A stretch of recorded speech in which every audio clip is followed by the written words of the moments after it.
जय आहूजा बेचारा नहीं है। जय आहूजा दुश्मनों की छाती पे भाले की तरह, महाराणा प्रताप की तरह भाला गाड़ के बात करेगा, दोनों हाथ में तलवार लेके बात करेगा और मां भवानी का छेकारा लगा के बात करेगा। इन लोगों को सबक सिखा करके, इनको इनकी जगह दिखा करके मानेंगे। मैं इतना ही कहूंगा कि अगर मेरी आंख में आंसू आएंगे तो भावनाओं के आएंगे, मेरी आंख में आंसू बेचारगी के नहीं आएंगे। ये मेरे कुलदीप जैसे शेर भाई मेरे साथ खड़े हैं। मैं सबको इतना ही कहूंगा कि आप सब लोग जय आहूजा हो आज के बाद में। मैं सबको इतना ही कहूंगा कि 1 लाख से ज्यादा वोट कैसे आएंगे, इसकी तैयारी करने के लिए मैं आपको परसों तक का समय दे रहा हूं। भाई घर की मुसीबत में थे कि भाई को भाई से मारता है। कुलदीप जी, ये समय है जब आप खड़े हो गए साथ, है ना। तो मैं इतना ही कहूंगा कि मैं, भाई साहब ने खुद कसम खाई और सबको आगे बढ़ा के कहा कि मैं माता जी की कसम खा रहा हूं, तुम भी माता जी की कसम खा लो, जिसको टिकट मिलेगी उसके साथ रहेंगे।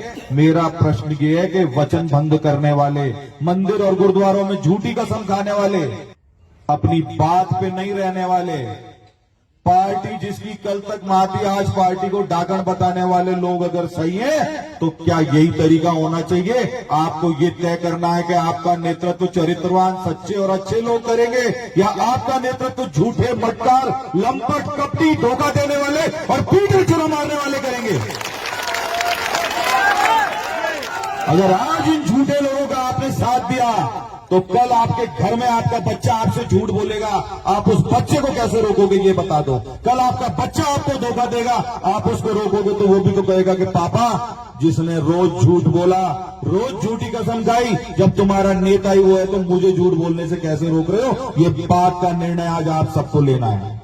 मेरी पीड़ा ये नहीं है कि टिकट किसको दे दिया, मेरी पीड़ा ये है कि जब मैं सहजपुर में जाता हूं और वहां पे सहजपुर में भाई जयपाल के बुलावे पे जाता हूं और वहां पे जाके कहता हूं आप सरकारी जमीनों पे कब्जा मत करो, आप गोचरे पे कब्जा मत करो, आप इस तरीके की हरकतें मत करो। अगर ऐसी हरकतें करोगे तो ईंट का जवाब पत्थर से मिलेगा और समय आएगा तो हम इन कब्रों को भी उखड़वाना हमारी मजबूरी होगी। तुम्हारे गांव में 3-3 कब्रिस्तान है, वहां ले जाके क्यों नहीं दफनाते?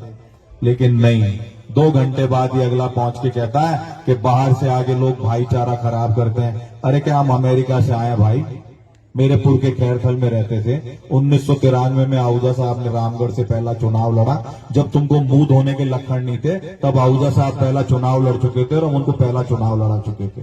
तो तुम बताओगे कौन कहाँ का है? आज तक वाराणसी वालों ने जब मोदी जी को ये नहीं कहा कि आप बाहर से आके चुनाव लड़ रहे हो, तो खैरथल का रहने वाला आदमी अगर अपनी पूरी जिंदगी रामगढ़ में लगा देता है तो क्या हम बाहर के? ये प्रश्न आपसे पूछता हूं मैं। हमारे एससी के लोग हैं, एक हमारे राय सिख समाज के लोग हैं और एक हमारे ओड राजपूत समाज के लोग हैं। मैं जहां भी गया मैंने हमेशा गांव में लोगों को कहा कि इन समाजों की स्थिति सुधारने के लिए हमको जी जान से परिश्रम करना पड़ेगा। भाई चैन सुख यही होगा।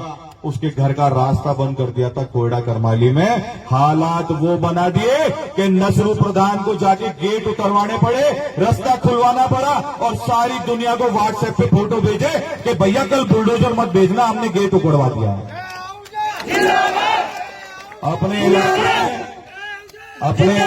में मैं दसियों करीब 70 ऐसे केस आपको बता सकता हूं पिछले 10 महीने के मेरे कार्यकाल के, जिन 70 जमीनें एससी समाज की और बाकी अन्य हमारे प्रजापत समाज की, राजपूत समाज की, मैंने पुलिस के और प्रशासन के जरिए उनसे खाली करवा के उनको उनका कब्जा वापस दिलाया, उनको उनका हक दिलाया। ये अपराध है। अगर ये अपराध है तो जय आहूजा को टिकट नहीं मिलना चाहिए। अगर चैन सुख के घर का कोयडा करमाली में रास्ता खुलवाना अपराध है तो जय आहूजा को टिकट नहीं मिलना चाहिए। अगर सरकारी जमीन पे जबरन कब्रिस्तान बनाने के प्रयास को रोकना अगर मैंने जिम्मेदारी करके उठाया ये जिम्मा, तो मेरे को टिकट नहीं मिलना चाहिए। अगर मैं आंख में आंख डाल के बात करने का हौसला रखता हूं और पार्टी में सिर्फ तरले खाने वाले और जूते चाटने वाले लोग ही चलेंगे तो मुझे टिकट बिल्कुल नहीं मिलना चाहिए।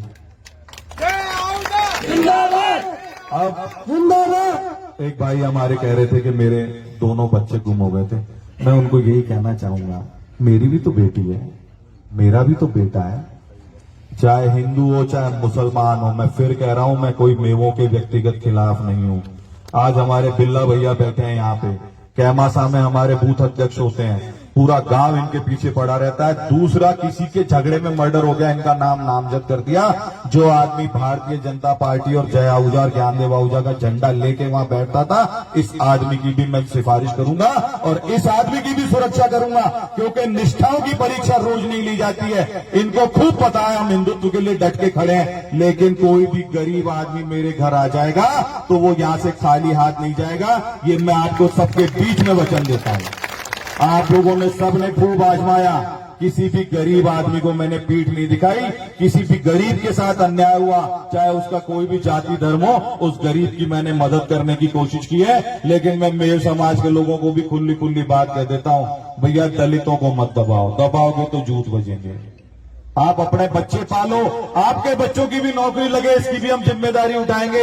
आपके बच्चे भी खेल कूदे आगे बढ़े, इसके लिए भी हम तैयार हैं। लेकिन आप नाजायज अत्याचार में अगर किसी के साथ खड़े हो जाओगे तो बिना आमने सामने हो जाएंगे, लठ बजाने की नौबत आएगी तो लठ 100% बजेंगे। हमारा आपसे कोई विरोध नहीं है, लेकिन आप अपने यहाँ जो भी अल्पसंख्यक समाज रह गए, एससी, प्रजापत, हमारे राय सिख हैं, कहीं पे कहीं हमारे और राजपूत हैं, इनके साथ अगर कोई अत्याचार करेगा गरीब गुरबे के साथ में, तो जय आहूजा के होते हुए वो अत्याचार कभी भी नहीं होने दिया जाएगा।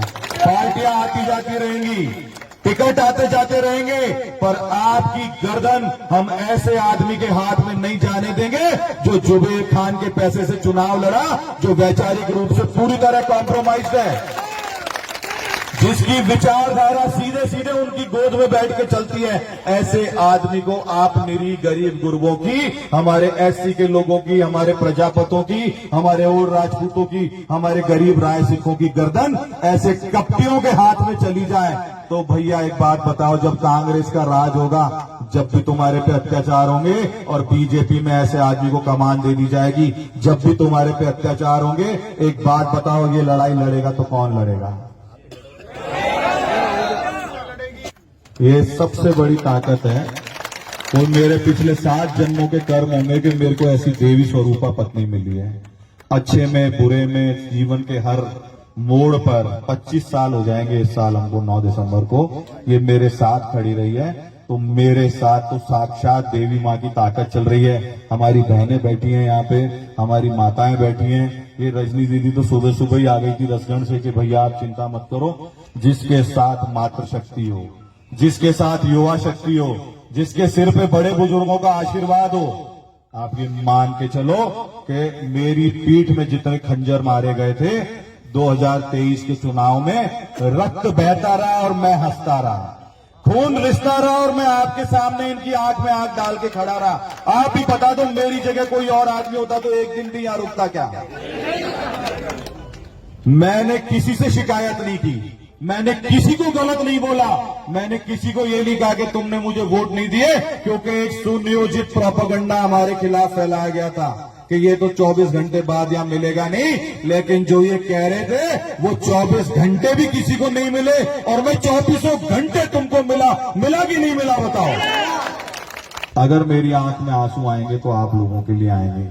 मैं आपको एक ही बात कह सकता हूं, मैं वचन का पक्का आदमी हूं, कभी किसी को धोखा नहीं देता। जो कहूंगा गर्दन कट जाएगी पर वो बात जरूर निभाऊंगा। हमने आज तक भी अपने वचनों का पालन करने का प्रयास किया है। आप सब लोगों से मैं इतना ही कहना चाहूंगा कि आप सब लोग छोटी सी सूचना पे इतनी बड़ी संख्या में यहाँ पधारे हैं, इसके लिए मैं दोबारा दोनों हाथ जोड़ के आप सबका धन्यवाद देता हूं। यहां से आगे बात कहां जाएगी ये अभी मुझे भी नहीं पता।